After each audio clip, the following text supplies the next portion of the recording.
கர்த்தருக்குள் பிரியமானவர்களே, November 16 எலின் G white அம்மையார் அவர்களுடைய மாரநாதா புத்தகம், பக்கம் 639. இன்றைய தியானத்திற்காக தெரிந்து கொள்ளப்பட்ட தலைப்பானது 144,000 பேர். வசனம் வெளிப்படுத்துதல் 14வது அதிகாரம் 1வது வசனம். நான் பார்த்தபோது, இதோ சீயோன் மலையின் மேல் ஆட்டுக்குட்டியானவரையும் அவரோடு கூட அவருடைய பிதாவின் நாமம் தங்கள் நெற்றிகளில் எழுதப்பட்டிருந்த 144,000 பேரையும் நிற்க கண்டேன். சிங்காசனத்திற்கு முன்பாக இருக்கும் கண்ணாடி கடலின் மீது அக்கினி கலந்த தோற்றமுடைய கண்ணாடி கடலிலே தேவனுடைய மகிமையினால் பிரகாசிக்கிற அதன் அண்டையிலே மிருகத்திற்கும் அதன் சொரூபத்திற்கும் அதன் முத்திரைக்கும் அதன் நாமத்தின் இலக்கத்திற்கும் உள்ளாகாமல் ஜெயம் கொண்ட கூட்டத்தார் கூடுகிறார்கள். ஆட்டுக்குட்டியானவர் சீயோன் மலையின் மேல் நின்றிருக்க தேவ சுரமண்டலங்களை தங்கள் கைகளில் பிடித்தவர்களாக மனிதரிலிருந்து மீட்கப்பட்ட 144,000 பேரும் நிற்கிறார்கள். பெருவெள்ள இரைச்சலை போலவும் பலத்த இடி முழக்கம் போலவும் சுரமண்டலக்காரர் தங்கள் சுரமண்டலங்களை வாசிக்கிற ஓசையை போலவும் ஓசை கேட்டது.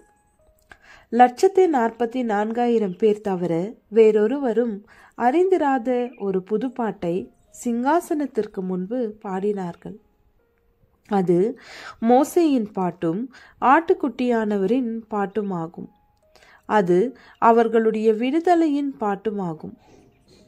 144,000 பேர் மாத்திரமே அந்த பாட்டை கற்றுக்கொள்ள முடியும். ஏனெனில் அது அவர்களுடைய அனுபவத்தின் பாடலாக இருக்கிறது. வேறெந்த கூட்டமும் என்றுமே பெற்றிராத அனுபவம் அது. ஆட்டுக்குட்டியானவர் எங்கே போனாலும் அவரை பின்பற்றுகிறவர்கள் இவர்களே. இவர்கள் ஜீவனுள்ளோரிலிருந்து மறுரூபமாக்கப்பட்டவர்கள். இவர்கள் தேவனுக்கும் ஆட்டுக்குட்டியானவருக்கும் முதற் பலனாக மீட்டு கொள்ளப்பட்டவர்கள். இவர்கள் மிகுந்த உபத்திரவத்திலிருந்து வந்தவர்கள். ஜாதிகள் உண்டானது முதல் ஒருபோதும் உண்டாயிராத இக்கட்டு காலத்தினூடாக கடந்து வந்தவர்கள். யாக்கோபுடைய இக்கட்டு காலத்தின் வேதனைகளை சகித்திருக்கிறார்கள். தேவனுடைய நியாய தீர்ப்புகள் கடைசியாக பூமியின் மேல் ஊற்றப்பட்ட காலத்தில் பரிந்து பேசுகிறவர் இல்லாமல் இவர்கள் நின்றிருக்கிறார்கள். தங்கள் அங்கிகளை ஆட்டுக்குட்டியானவருடைய இரத்தத்திலே தோய்த்து வெளுத்தால் விடுதலையாக்கப்பட்டிருக்கிறார்கள். இவர்களுடைய வாயிலே கபடம் காணப்படவில்லை. இவர்கள் தேவனுடைய சிங்காசனத்திற்கு முன்பாக மாசில்லாதவர்களாயிருக்கிறார்கள். ஆனபடியால் இவர்கள் தேவனுடைய சிங்காசனத்திற்கு முன்பாக இருந்து இரவும் பகலும் அவருடைய ஆலயத்திலே அவரை சேவிக்கிறார்கள். சிங்காசனத்தின் மேல் வீற்றிருக்கிறவர் இவர்களுக்குள்ளே வாசமாயிருப்பார். இந்த பூமி பஞ்சத்தாலும் கொள்ளை நோயாலும் வீணாக போனதை அவர்கள் பார்த்திருக்கிறார்கள். சூரியன் மனிதர்களை மிகுந்த வெப்பத்தினால் தகிக்க அதிகாரம் பெற்றதை கண்டிருக்கிறார்கள்.